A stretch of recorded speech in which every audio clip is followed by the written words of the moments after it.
There's nothing people love more than a tale of a superpower being brought down. A real David versus Goliath.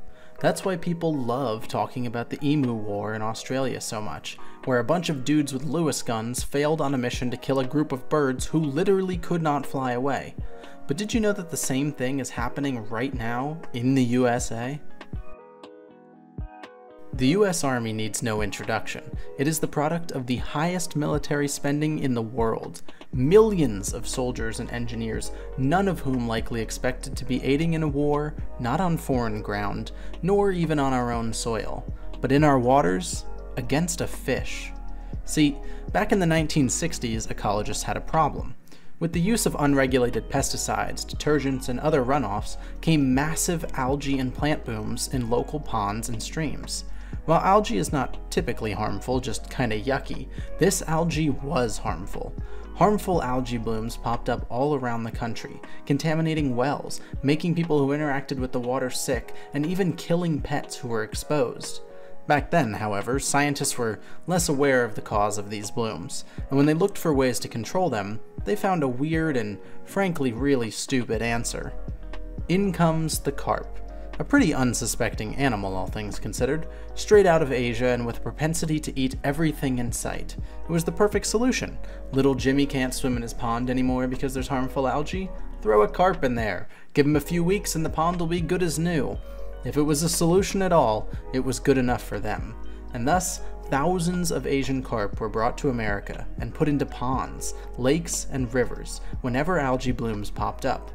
Unfortunately, like many scientists and ecologists in the 20th century, they failed to consider what happens after the new invasive animal you introduced solves your first problem. See, Asian carp are the goats of fish. They'll eat literally anything. There's no algae left? No problem. I'll eat this plant, then this fish, then this tire. There will be no organic matter left in the pond by the time the carp is done, essentially sterilizing the ecosystem, killing everything that would have survived there previously.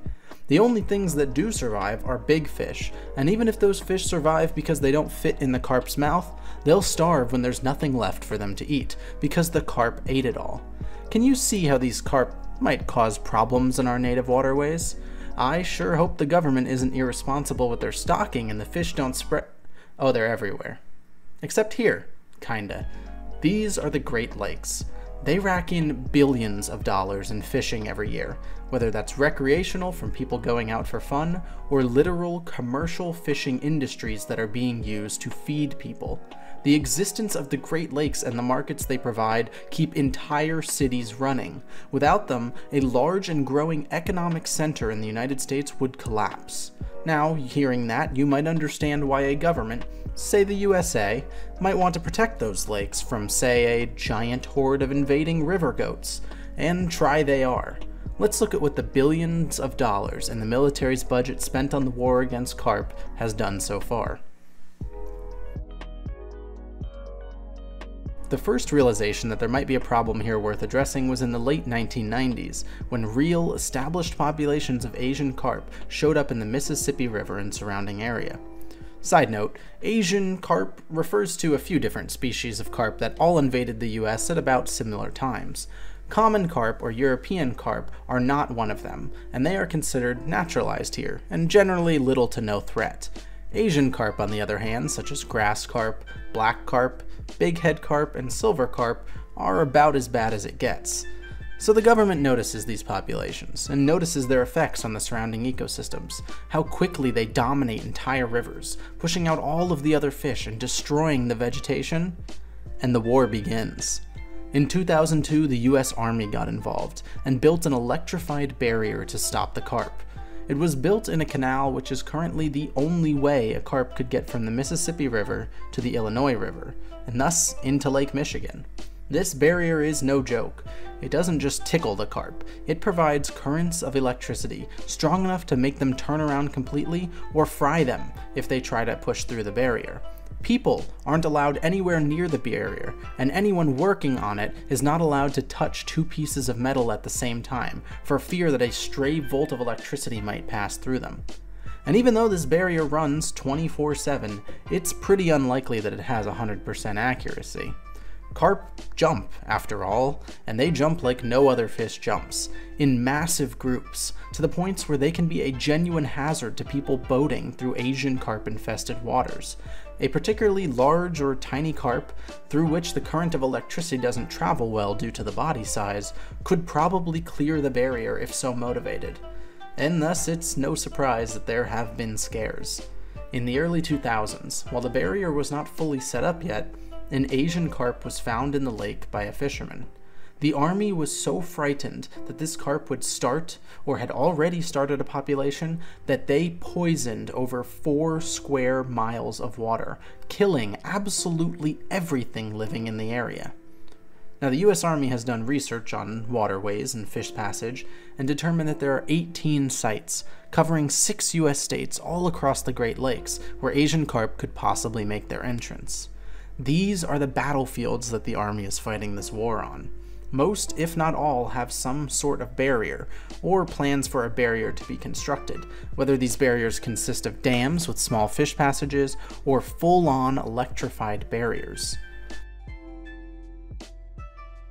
There's been one question on everybody's mind, though, since the beginning. Was the Army too late? While no silver or black carp have been caught in the Great Lakes as of yet, at least not by a fisherman, and big head and grass carp are quite rare, there seems to be some evidence that the fish might already be around, and who knows for how long. eDNA is a way of collecting the DNA of organisms without having to catch them, and is really great in aquatic ecosystems. Imagine as a fish swims around in a river, loses a scale or two, or just naturally sheds growing skin. All of these sheddings leave behind DNA, which can be collected by a pump and analyzed somewhere downstream. eDNA is becoming increasingly popular in fish monitoring, as it allows you to get data without ever having to handle the fish in the first place, and it can search a water body much more thoroughly than a human ever could. You simply stand there, pump some water through a pump, filter out the DNA in a small, well-sized filter, and end up with DNA that you can analyze to tell which species are present and which species aren't. Well, unfortunately, as early as 2013, an eDNA test for silver carp DNA came back positive in Lake Michigan. So while the carp may not have been caught yet, it seems all but sure that they're already here. Whether they got here before the Army ever took action, or whether they simply bypass the barriers and efforts that the Army has made, is up for debate.